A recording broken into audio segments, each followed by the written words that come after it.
Have you ever watched your life collapse, slowly, painfully, and realized there was nothing you could do to stop it? The job disappeared. The person you loved walked away.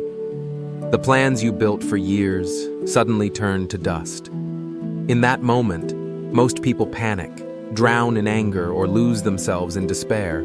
But the Stoics, they did something different. They stayed calm. Not because they didn't feel pain, but because they understood it. They saw chaos as a teacher, not a punishment. In this video, we'll explore how Stoic philosophy teaches you to remain calm even when everything seems to fall apart. How to find clarity amid noise, peace amid loss, and power in what others call defeat. You'll learn what Marcus Aurelius did when the empire around him was collapsing. How Epictetus, a slave, found more freedom than his masters, and how you, too, can train your mind to stand still when life storms rage. This isn't about pretending everything's fine. It's about becoming strong enough that even if nothing is fine, you still are. So if you've ever felt like life is testing your breaking point, stay until the end. Because by the time this video finishes, you won't just understand calm, you'll become it. If you're ready to build inner strength and peace, hit subscribe and tap like right now, so you never miss the lessons that could change the way you face the storms of life. Part 1. When life tests you. When life tests you, it doesn't send a warning. It comes quietly, then hits all at once. The job disappears. The person you trusted leaves. The doctor calls with news that changes everything. And suddenly, the ground under your feet feels like air. Most people panic in those moments. They grasp for control, for someone to blame, for any sign that things will go back to normal. But what if they don't? What if the world doesn't calm down, and the only thing you can calm is yourself? That's where Stoicism begins. Not as a philosophy written in dusty books, but as a way to stay upright when everything else falls apart. I want you to imagine something. You're standing in a storm, wind, thunder, chaos. And yet, inside, there's stillness. You breathe. You think clearly. You act without rage. That's inner strength. And it's not something you're born with. It's something you build. When I was younger, I thought strong people were the loud ones. The ones who always looked certain, who never showed fear. But life has a way of teaching you. Real strength is quieter. It doesn't shout. It doesn't need to win every argument or prove anything. It simply endures. It bends, but never breaks. A man I once counseled, a retired firefighter, told me, "I used to think courage was running into burning buildings. But now I know, real courage was learning to live calmly after my wife passed." He wasn't trying to escape the pain. He was learning to stand within it. That's the core of Stoicism, learning to live with reality, not against it. Because no matter how much we want the world to obey our plans, it won't. But we can learn to govern ourselves, to hold peace inside even when the outer world is chaos. If you've ever felt tired of pretending to be fine, tired of wearing strength like a mask, then stay with me. This journey isn't about becoming cold. It's about becoming clear. Calm isn't weakness. It's power in its purest form. Marcus Aurelius once wrote, "You have power over your mind, not outside events. Realize this, and you will find strength." The Stoics didn't escape hardship. They walked through it with dignity. And you can too. If this idea resonates with you, take a moment, hit like, so this message reaches more people who might need it tonight. And tell me in the comments, when life hit you hardest, what kept you standing? Because sometimes, sharing that story helps someone else remember that they can rise again too. And if you want to keep learning how to build that quiet kind of strength, the kind that no one can take from you, make sure you subscribe. We'll walk this path together, one Stoic practice at a time. Part 2. What real strength really means. Most people think strength is about how much you can take before you break. They picture a soldier who never cries, a man who never shows fear, or a woman who carries everyone's pain without ever asking for help. But that's not strength. That's exhaustion wearing armor. The Stoics saw strength differently. They said, true power is not controlling others, but controlling yourself. You don't prove your strength by holding everything in. You prove it by facing what you feel and still choosing calm. Let me tell you about a man I met years ago. He was in his 60s, a former engineer who had just lost his wife after 40 years of marriage. He told me, everyone kept saying, be strong. So I tried. I smiled. I handled the funeral. I paid the bills. But when the house got quiet, I realized I wasn't strong. I was just surviving. For months, he avoided his own grief, until one day, he sat down and simply allowed himself to cry. Then something remarkable happened. The storm didn't destroy him. It passed. That's when he finally understood what Stoic strength meant. Not resisting pain, but allowing it to flow through, without letting it own you. Real strength is the courage to stay open when life hurts, to keep your heart soft but your mind steady, to say, this pain is here, but it will not decide who I am. You see, the world celebrates hard people, the ones who don't flinch, who act like nothing touches them. But hardness is brittle. It cracks under pressure. Softness, the kind born of wisdom, bends, adapts, and endures. That's why Stoicism teaches, be firm in principle, flexible in everything else. Marcus Aurelius ruled an empire, faced wars, plague, and betrayal. Yet in his private writings, he often reminded himself, don't be ashamed to need help. A soldier fights better when supported by others. Even the strongest among us sometimes need to lean. So let's be honest. How many times have you said, I'm fine, when you weren't? How often have you kept your pain quiet, thinking it makes you tougher? If you've done that, you're not weak, you're human. But what if strength isn't silence? What if it's honesty with yourself? That's the shift Stoicism invites. You stop fighting your feelings and start mastering your response. You stop demanding that life be easy and start training yourself to stay peaceful in its storms. Part 3. The root of strength. Control and letting go. One of the hardest truths in life is this. Most of what happens is beyond your control. People will change. Plans will fail. Bodies will age. Even the weather, the economy, or the way someone feels about you, all of it lies outside your reach. But here's the quiet secret the Stoics lived by. Your response is always yours.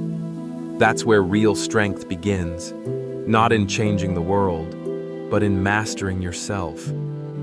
I once met a woman who spent years trying to fix everything. Her children's choices, her husband's moods, her friends' problems. She said, if I could just make them happy, maybe I'd feel peace. But she was exhausted. The more she tried to control others, the more life slipped from her hands. One day, she came to a session and said, I realized I can't control the wind, but I can learn to sail. That's Stoicism. That's freedom. You see, control is an illusion that feeds anxiety.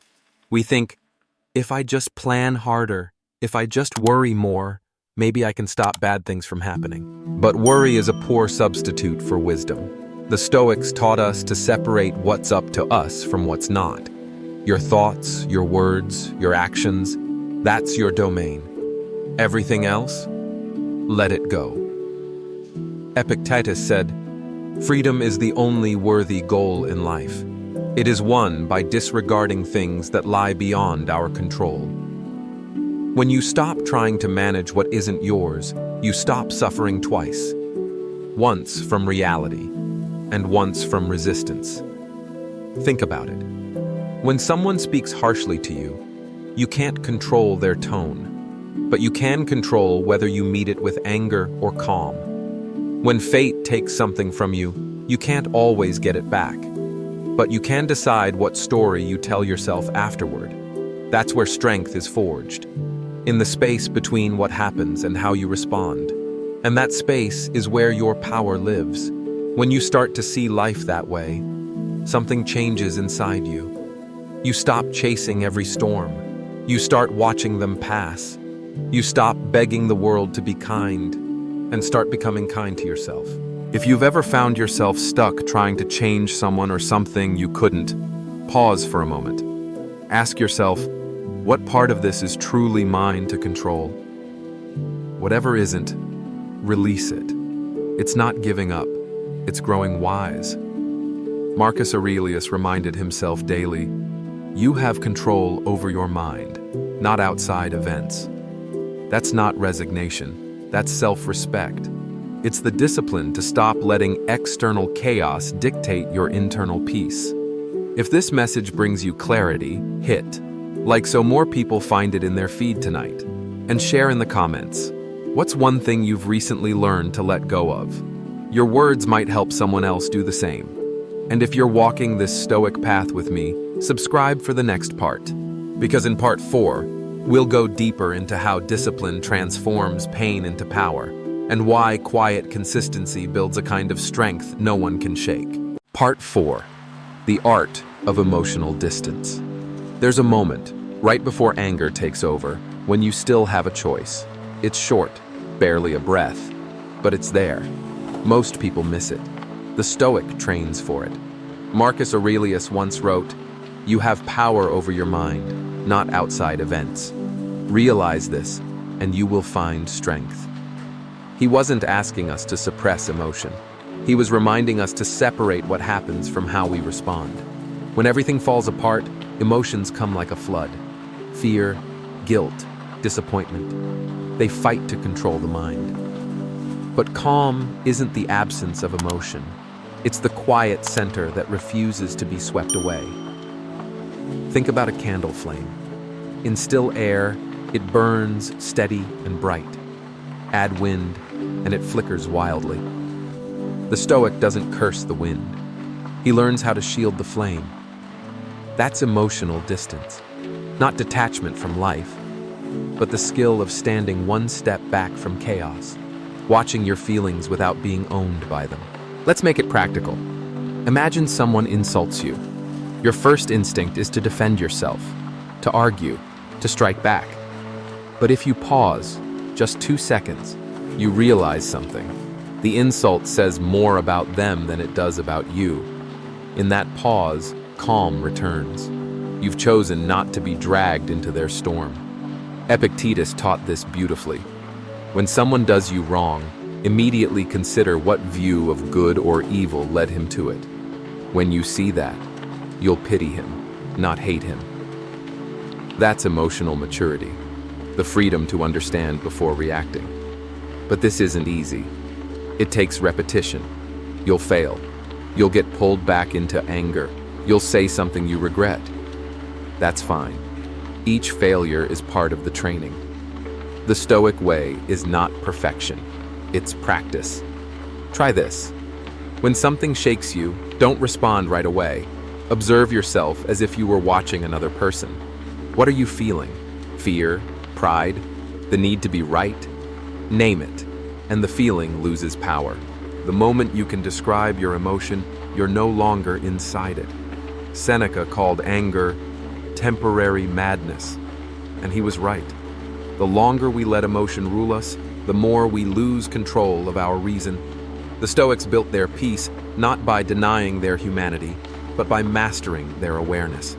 They could see emotion clearly, hold it, study it, and release it without letting it poison the mind. You can do this too. You can be in pain without bitterness. You can be disappointed without despair. You can be afraid and still move forward calmly. Because calm isn't something you wait for. It's something you practice in small, ordinary moments until it becomes your nature. When everything falls apart, emotional distance is the bridge between chaos and clarity. The world may burn around you, but you don't have to burn with it. If this part speaks to you, if you felt the sting of losing control and want to reclaim your calm, click like. It helps more people find this message, and stay with me. In the next part, we'll talk about the Stoic way to act in chaos, not react.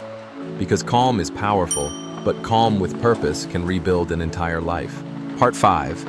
Calm action. Moving through chaos with purpose. Stillness is only half the battle. The other half is motion. Calm, deliberate motion. When storms hit, some people freeze, others panic. The Stoic moves with intention. Marcus Aurelius led armies while Rome trembled with war and plague. Yet his journal reads like a man sitting by a quiet river. He wrote, "Do what's in your power. The rest, accept as it is." That single line is a map out of chaos. When everything feels uncertain, we want control. Over people, over outcomes, over time. But real control doesn't come from trying to dominate the world. It comes from mastering how we respond to it. The Stoic doesn't ask, "Why is this happening?" He asks, "What can I do, wisely, right now?" Imagine you lose something important. A job, a partner, your health. The instinct is to spiral. Why me? What did I do wrong? But Stoicism flips that question. It says, given this reality, what is the next right thing I can do? Not the perfect thing, the next right thing. That's how strength is built, through one wise choice at a time, not one big heroic act. Seneca once said, "We suffer more often in imagination than in reality." He wasn't denying pain. He was showing us that most of our suffering comes from stories we tell ourselves. This will ruin me. I'll never recover. It's too late. But when we act, even in small ways, those stories lose their power. Action turns anxiety into progress. Think of a man repairing his home after a storm. The damage is real. The work is hard. But every nail he drives is a quiet act of hope. Stoicism is like that. It doesn't promise comfort. It teaches you how to build peace in discomfort, brick by brick, thought by thought. So here's a practice. When life collapses, write down 3 things still under your control. Your attitude, your next decision, your effort. Then act on just one. It could be as simple as making your bed when you don't want to, calling a friend when you'd rather isolate, or choosing not to argue when you could. That's how the mind regains order, through steady, small actions aligned with reason. And remember, calm action is not passive. It's not pretending everything's fine. It's choosing to move without drama, to be deliberate in a world addicted to panic. There's a story about Epictetus, once a slave, later a philosopher. His master broke his leg during punishment. Epictetus didn't scream or curse. He simply said, "You will break it." And when it broke, "Did I not tell you so?" That's not weakness. That's control over one's inner state. He couldn't control his master, but he could control his dignity. He turned suffering into strength. That's the core of Stoic power, doing what's right, regardless of what happens next. Because the wise act from principle, not from mood. When you learn that, when you act without needing applause, comfort, or certainty, you become unstoppable. So let me ask you, when was the last time you did the right thing, even when no one was watching? That moment, right there, was your strength in action. If this lesson helps you see strength differently, not as noise, but as calm purpose, tap like and subscribe. In the next part, we'll close this journey with a truth every Stoic lives by. Peace isn't found in the world outside. It's built inside, moment by moment, choice by choice. Part 6. The Still Center, where peace becomes power. At some point in life, we all reach that quiet hour, when there's nothing left to chase, no one left to blame, and all the noise fades into a single question. Who am I when everything falls apart? That's where Stoicism truly begins. For Marcus Aurelius, it wasn't on a throne that he learned peace. It was in the silence between battles, when he realized the empire could crumble, and yet his mind could remain free. For you, it might be after a heartbreak, an illness, or the loss of something you thought defined you. When all the external pieces fall away, what remains is the self, raw, uncertain, but still here. The Stoics believed that within each person is a still center, untouched by circumstance, opinion, or time. You don't create it, you return to it. That center is where calm lives. It's where courage is born. It's where you realize you were never fighting the world, only your reactions to it. Life won't stop testing you. People will disappoint, plans will fail, and time will take what it must. But if you learn to stand firm within yourself, if you learn to see the storm without becoming the storm, then nothing outside can truly shake you. That's what the Stoics meant by freedom. Not freedom from pain, but freedom in spite of it. Seneca wrote, "No man is more unhappy than he who never faces adversity, for he is not permitted to prove himself." And that's the paradox. We want a smooth life, yet it's the rough edges that make us whole. The hard days are the forge where character is made. When you stop wishing for ease and start using difficulty as your training ground, you become indestructible. So the next time chaos knocks at your door, try this. Pause. Breathe deeply. Ask yourself, what is mine to control right now? Then, act from reason, not fear. Speak less, observe more, and let your calm presence become your strength. You'll notice something remarkable. When you stop reacting, life stops feeling like an attack. True Stoic peace is not silence, it's composure. It's the steady rhythm of a heart that no longer needs the world to behave a certain way. And maybe that's what the world needs most right now. Not louder people, but steadier ones. Men and women who meet conflict with patience, loss with grace, and success with humility. Because calm isn't the end of the fight. It's the way you win it. So before you leave this video, take one breath for yourself. The kind that clears the mind and anchors the soul. You've just learned one of the rarest skills in the world. How to stay calm when everything falls apart. If this journey resonated with you, if it gave you a little more peace, a little more strength, don't keep it to yourself. Tap, like, subscribe, and share this with someone who needs calm more than comfort. Because wisdom grows when it's shared. And remember, storms don't last, but the mountain within you does.